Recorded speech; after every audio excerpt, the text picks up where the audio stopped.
அனைவருக்கும் வணக்கம். இப்போ நம்ம பார்க்க போகிற ட்ராவல் கொடுமைகள் என்னென்னா, நம்ம பார்க்குற ஏகப்பட்ட ட்ராவல் கொடுமைகளில் இப்போ நம்ம முதலாவதாக பார்க்க போகிறது என்னென்னா, இந்த வாமிட் பண்ணுறது பஸ்ஸில், காரில். இது மாதிரி சமயங்களில் ட்ராவல் பண்ணும்போது நம்மளுக்கு என்ன ஆகும் அப்படின்னா, வாமிட் வரும். இந்த வாமிட் எடுக்கிறதோடையோ இல்லை வாமிட் வர மாதிரியே ஒரு சென்சேஷன் இருக்கும் இல்லையா, அதை விட ஒரு பெரிய கொடுமை எதுவுமே கிடையாது. அந்த ட்ராவலே ஸ்பாயில் பண்ணிவிடும். அந்தளவுக்கு அது ரொம்ப மோசமான ஒரு விஷயம். என்ன அப்படின்னா, இது பெரும்பாலும் பார்த்தீங்கன்னா, இந்த ட்ரெயினில் போகிறவங்களுக்கோ ஃப்ளைட்டு போகிறவங்களுக்கு பெரும்பாலும் வராது. ஃப்ளைட் டேக் ஆஃப் ஆகிறப்பையும் லேண்ட் ஆகிறப்பையும் நம்ம லைட்டாக கிருகிருன்னு சுற்றுற மாதிரி இருக்கும். மற்றபடி ஃப்ளைட் ஆன்கோயிங் மூவ்மெண்ட்டில் இருக்கும்போது பெரிய அளவு நம்மளுக்கு தெரியாது. அதே மாதிரி நீங்கள் ட்ரெயினில் போகிறப்பையும் உங்களுக்கு பெரிய அளவுக்கு வாமிட்டு வரும், சென்சேஷன் வரவங்க ரொம்ப கம்மியாக தான் இருப்பாங்க. என்ன காரணம் அப்படின்னா, அந்த ஜக்லிங் மூமெண்ட். நீங்கள் இந்த ட்ராவலில் நீங்கள் ட்ரெயினில் போகிறப்பையோ ஃப்ளைட்டில் போகிறப்பையோ வண்டி ஆடாது, குலுங்காது.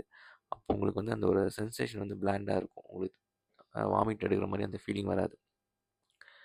இப்போது இந்த கார்லேயும் இந்த ட்ரெயின்லேயும் நடக்குது அப்படின்னா, வண்டி குலுங்கும், சுற்றி சுற்றி போகும். ரோடு எப்போதுமே நேராக இருக்க போகிறது கிடையாது, வளைஞ்சு வளைஞ்சு போகும் இல்லையா. அப்போ என்ன ஆகுது, நம்மளுக்கு வாமிட் சென்சேஷன் வருது. ப்ளஸ் இது நம்ம வெளில அந்த மரங்கள் போகிறப்ப அந்த மோஷன் அந்த இருக்கு இல்லையா, அது நம்மளுக்கு தலை சுற்றலையும் ஒரு விதமான வாமிட் சென்சேஷனை ஏற்படுத்தும். இது மோஷன் சிக்னஸ் அப்படின்னு சொல்லுவாங்க. இது யாருக்குன்னா இல்லையோ அவங்களாம் கிஃப்டட் அப்படின்னு நம்ம சொல்லணும். இது பெரும்பாலான பேருக்கு இது இருக்கும், பெரும்பாலான பேருக்கு இது இருக்காது.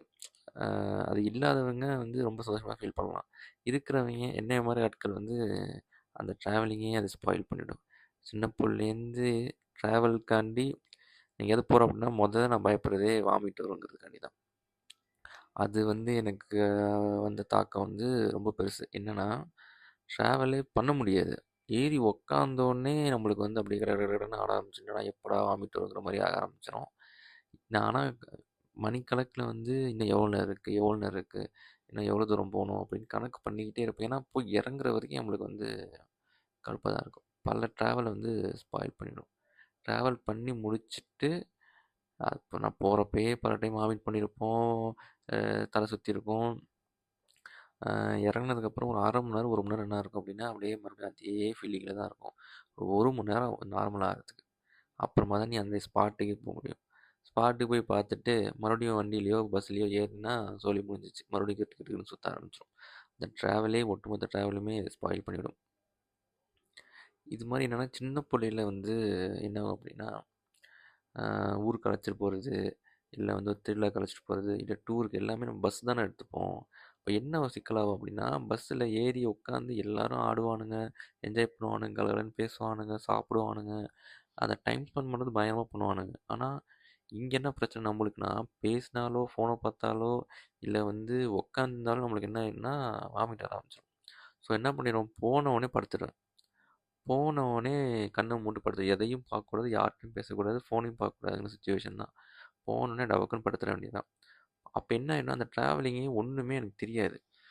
போய் இறக்கி விட்ற வரைக்கும் எனக்கு சவுண்டு தான் கேட்கும். இவன் என்ன பேசுகிறான், அவன் என்ன பேசுகிறான், என்ன சாப்பிட்றானுங்க, எங்கே போகிறத பற்றி பேசியிருக்காங்கன்னு மட்டும் தான் இருக்கும் இல்லையா.